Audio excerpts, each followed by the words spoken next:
বাংলাদেশের ভালো করতে চাইলে আপনি হয় মরবেন নাইলে বেজ্জত হবেন।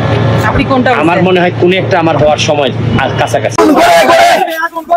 সমান ভাইয়ের কিছু হলে রাজপথ ছাড়ি নাই, রাজপথ ছাড়ি নাই, ভয় নাই, রাজপথ ছাড়ি নাই, সুমন ভাইয়ের ভয় নাই, রাজপথ ছাড়ি নাই, রাজপথ ছাড়ি নাই, আগুন ঘরে ঘরে, সুমন ভাইয়ের কিছু হলে আগুন ঘরে ঘরে, রাজপথ ছাড়ি নাই, সুমন ভাইয়ের ভয় নাই, রাজপথ ছাড়ি নাই,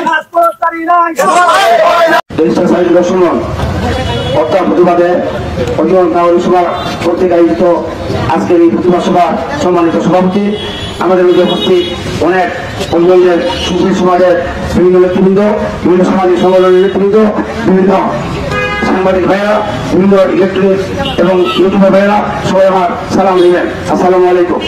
আজকে আমরা এই জায়গায় মানববন্ধ করতে কেন এসেছি? আজকে আমাদের সামনে যে বিষয় যে ইলিশার সুমনকে তারা হত্যার পরিকল্পনা করছে, কেন তারা এই পথ বেছে নিয়েছে? কারণ সুমনের একটি কবিতা বলে, যেমন জীবন তুমি করিবে গঠন মনে আসিবে তুমি স্বাধীন জীবন, এই কবিতাটা সুন্দর করে সুমন আঁকি আঁকি ভাষা করে আজকে মানুষের ভালোবাসায় সোনা এবং মধুপুরের মানুষের ভালোবাসায় আজকে সে মাননীয় সংসদ সদস্য হয়েছে। এটি তার জন্য কাজ হয়েছে, সে অন্যায়ের প্রতিবাদ করেছে, এটি তার জন্য কাজ হয়েছে। আমরা মাননীয় প্রধানমন্ত্রী সহ সারা বাংলাদেশের আইন শৃঙ্খলা বাহিনীকে বলতে চাই, যদি সুমনের কোনো কিছু হয় তাহলে বাংলার মানুষ গরমসে থাকবে না, অন্য মানুষ গরমসে থাকবে না। যেটা সত্য সত্য নিরাপত্তার ব্যবস্থা করুন, অন্যায়কারীকে দুষ্কৃতিকারীকে আইনের আওতায় জনসম্পদে আধীন করুন। আমি সকলের জন্য সুস্বাস্থ্য কামনা করি এবং আপনারা যারা এসেছেন তাদের জন্য আমি ধন্যবাদ জানাই, কৃতজ্ঞতা জানাই। সকলেই সবার জন্য প্রাণ খুলে দোয়া করবেন, আল্লাহ যেন তাকে আসমান থেকে বিপদ থেকে জমিনের বিপদ থেকে সরকারের দুষ্কৃত থেকে তাকে হেফাজত করেন।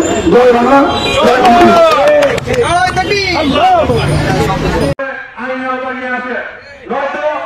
আমরা বৃহত্তর আন্দোলনে যেতে বাধ্য হব,